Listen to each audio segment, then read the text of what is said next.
आज हम बात करेंगे नए चैप्टर की। हमने लास्ट वीडियो में आपसे परसेंटेज के बारे में बताया था। परसेंटेज का कंप्लीट सिलेबस आपको वीडियो के माध्यम से भेज दिया गया है।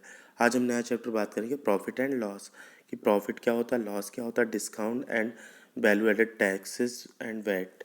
ये सारी चीज़ों के बारे में हम इस वीडियो में डिस्कस करेंगे। सबसे पहले प्रॉफिट एंड लॉस समझने के लिए सबसे पहले हमें दो चीज़ें समझनी है। जैसे इस स्क्रीन पर आपको कुछ सम इम्पॉर्टेंट फार्मूले दिखाई दे रहे होंगे प्रॉफिट एंड लॉस के। अब हम सबसे पहले हम ये समझेंगे कि प्रॉफिट कब होता है, लॉस कब होता है। ठीक है, हम इस किस चीज़ के बारे में हम ये बात कर रहे हैं। तो सबसे पहले हम बात करेंगे कि हमें कब किस चीज़ पर प्रॉफिट कब होता है, लॉस कब होता है। देखो, सबसे पहले हम बात करेंगे कॉस्ट प्राइस की। कास्ट प्राइस क्या होता है, सबसे पहले पॉइंट आता है हमारे दिमाग में कास्ट प्राइस, जिसको हम शॉर्ट फॉर्म में सीपी कहते हैं। क्या कहते हैं, सीपी कहते हैं। कास्ट प्राइस, कास्ट प्राइस वो प्राइस होती है जिस प्राइस पर हम किसी भी चीज़ को परचेज करते हैं। जैसे आप दुकान पे गए और आपने दुकानदार से भैया कहा, भैया हमें 10 रुपए की पेन दे दीजिए। तो वो जो 10 रुपए में वो आपको पेन दे रहा है, वही क्या हो गया, आपके लिए कॉस्ट प्राइस हो गया। अब बात करते हैं कास्ट प्राइस के बाद सेलिंग प्राइस।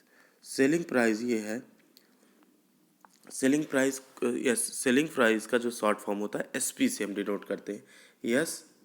एसपी का मतलब हो गया सेलिंग प्राइस।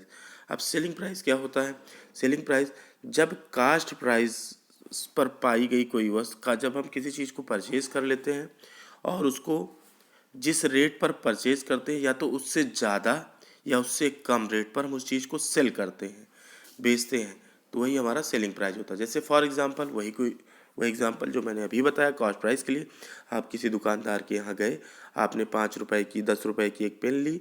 10 रुपए की पेन लेकर के वो आपके लिए कास्ट प्राइस हो गए 10 रुपए में, लेकिन आपने अपनी दुकान पर ला करके उस चीज़ को रखा और उसको 15 रुपए में बेच दिया। तो 15 रुपए में बेचा तो ये उसकी सेलिंग प्राइस हो गई। या उसको कम दाम में भी आप बेच सकते हैं। अगर आपको लग रहा है वो चीज़ नुकसान में है, तो आप उसको कास्ट प्राइस जैसे 15 रुपए में बेच दिया, या उसको 7 रुपए में भी बेच सकते हैं। यानी कॉस्ट, जिस चीज़ को आप जिस रेट पर परचेज करते हैं उससे ज़्यादा या कम रेट पर बेचना या सेल करना, ये हमारा सेलिंग प्राइस कहलाता है। तो बात आती है नेक्स्ट कि अब बात करेंगे प्रॉफिट, कि प्रॉफिट कब होता है। फार्मूला मैंने सारा लिख दिया है। इसमें जो फार्मूले में आपको कन्फ्यूज़न होगा आप पूछ लें।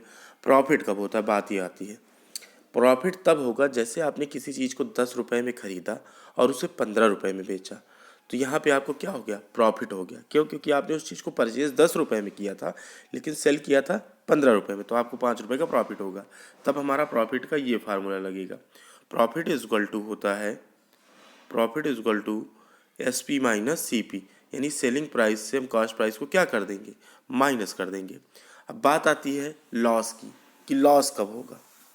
कभी कभी आपसे पूछ लेगा कि लॉस कब होगा, तो सीधी सी बात है, आपने अगर कोई चीज़ 10 रुपए में खरीदी और उसको बेचा आपने 7 रुपए में, यानी कॉस्ट प्राइस किसी चीज़ का 10 रुपए था, कॉस्ट प्राइस किसी चीज़ का 10 रुपए था और सेलिंग प्राइस उसका 7 रुपए था, तो सीधी सी बात है आपने 3 रुपए का नुकसान किया। तो इस केस में आपको लॉस हुआ, कितने रुपए का, 3 रुपए का। तब फार्मूला क्या लगेगा, तब लिखे लगेगा loss is equal to C P minus S P. एक बात दिमाग में बैठाने वाली है कि जब प्रॉफिट होता है तो उस केस में एस पी ज़्यादा होता है, यानी सेलिंग प्राइस ज़्यादा होता है, कास्ट प्राइस कम होता है। लेकिन जब लॉस होता है तो लॉस के केस में selling price, sorry, cost price ज़्यादा होता है और सेलिंग प्राइस कम होता है, उल्टा होता है। ठीक है, ये हो गया आपका लास्ट। कास्ट प्राइस क्या होता है, सेलिंग प्राइस क्या होता है, प्रॉफिट क्या होता है, लॉस क्या होता है। ठीक है, अब कोई दो चीज़ें गिवन हो आप इजीली कर सकते हैं। अगर आपको प्रॉफिट निकालना तो आप कर, लॉस निकालना तो आप कर सकते हैं।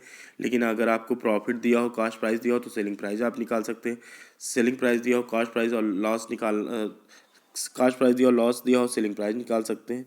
मतलब ये सारे फार्मूले एक दूसरे से जुड़े हुए हैं। अब बात आती है प्रॉफिट परसेंट की।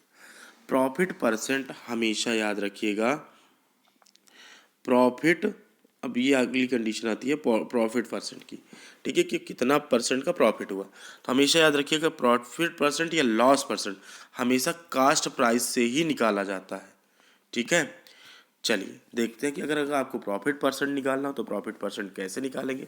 प्रॉफिट परसेंट इसका फार्मूला होता है profit percent is equal to profit upon cost price into 100। ये होता है प्रॉफिट परसेंट का फार्मूला। इससे हम प्रॉफिट निकाल सकते हैं। लॉस परसेंट अगर हमें निकालना हो तो हम कैसे निकालेंगे। Loss percent is equal to होता है loss into 100 upon cost price. ठीक है, हम इससे लॉस परसेंट निकाल सकते हैं। इससे हम चीज़ें आसानी से सॉल्व कर सकते हैं। और लॉस परसेंट सेलिंग परसेंट से कई सारी चीज़ें हम निकाल सकते हैं, जैसा कि हमने फार्मूले में आपको बता दिया है। आप इस वीडियो को, ये है आपका प्रॉफिट एंड लॉस का बेसिक पॉइंट। इसके बाद हम एक्सरसाइज के बारे में डिस्कस करेंगे, जो कि एक्सरसाइज आपकी है 13.1, क्लास 8th R.D. शर्मा की किताब है 13.1। हम इसके बाद उसके बारे में डिस्कस करेंगे। ठीक है, तो आप ये सारे फार्मूले अपनी कॉपी पर नोट कर लीजिएगा। अगर कोई पॉइंट या कोई फार्मूला इस कंडीशन में आपको ना समझ में आया हो कि सर हमको ये कहाँ से आया, ये चीज़ कहाँ से आई, तो ये चीज़ आप हमसे पूछ लीजिएगा। ठीक है।